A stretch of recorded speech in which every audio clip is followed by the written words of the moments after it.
अस्सलामुअलैकुम दोस्तों, कैसे हैं आप लोग। उम्मीद करते हैं कि आप सभी लोग खैरियत से होंगे। दोस्तों आज की वीडियो में हम कुवैत की कुछ ज़रूरी खबर, ज़रूरी जानकारी जो आ रही है वो आप तक पहुंचाने वाले हैं। आप लोगों से गुजारिश है वीडियो को शुरू से लेकर आखिर तक जरूर से देख लें।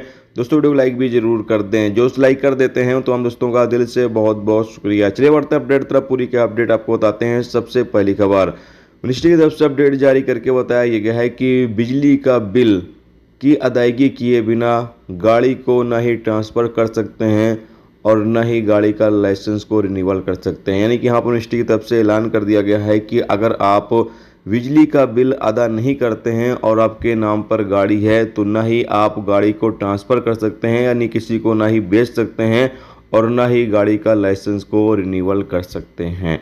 इसके साथ अगली अपडेट यह है कि कुवैत में चार अफ्रीकी देशों से ताल्लुक़ रखने वाले लोगों को गिरफ्तार किया गया है। अपडेट के मुताबिक बताया गया है कि ये कुवैत के अलग अलग इलाकों से तांबे की केबल की चोरी कर रहे थे। चोरी करके ये एक जगह पर रखते थे और बाद में इसको बेचने का ये काम कर रहे थे। जिससे मिनिस्ट्री की टीम को इस बारे में जानकारी मिली, मिनिस्ट्री की टीम ने कार्रवाई करते हुए इन चार अफ्रीकी नागरिकों को गिरफ्तार कर लिया है। आगे इनके खिलाफ कानूनी कार्रवाई की जाएगी। इसके साथ अगली अपडेट ये है कि कुवैत ट्रैफिक डिपार्टमेंट की तरफ से अपडेट जारी करके बताया गया है कि आप अपनी गाड़ी पर पीछे की साइड में जो शीशा होता है उसको आप कवर कर सकते हैं 70% तक, जैसा कि आप सामने स्क्रीन पर देख सकते हैं। बाकायदा यहाँ पर इमेज में बताया गया है। इसके साथ अगली अपडेट ये है कि कुवैत के अंदर ईद उल अजहा की छुट्टी का ऐलान कर दिया गया है। तो यहाँ पर बताया गया है कि ईद उल अजहा की छुट्टी 16 जून से शुरू हो जाएगी और 18 जून तक छुट्टी रहेगी। यानी 16 जून से छुट्टी स्टार्ट हो जाएगी और 18 जून तक छुट्टी रहेगी। 19 जून से दोबारा से कामकाज कुवैत के अंदर ओपन हो जाएंगे।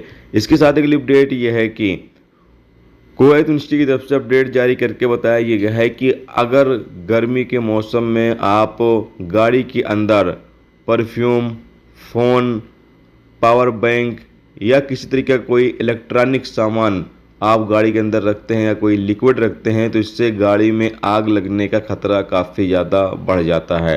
तो यहाँ पर मिनिस्ट्री की तरफ से कहा यह गया है कि आप गाड़ी के अंदर कोई भी ऐसा सामान न रखें जिससे कि आपकी गाड़ी में आग लगने का खतरा हो। जैसा कि मैंने आपको बताया कि कोई भी इलेक्ट्रॉनिक सामान, लिक्विड, पावर बैंक, इतर, परफ्यूम, इस तरीके के कोई भी सामान गाड़ी के अंदर बिल्कुल भी न रखे जाए, नहीं तो गाड़ी अगर धूप में खड़ी हुई है गाड़ी के गर्म होने से आग लगने का खतरा रहता है।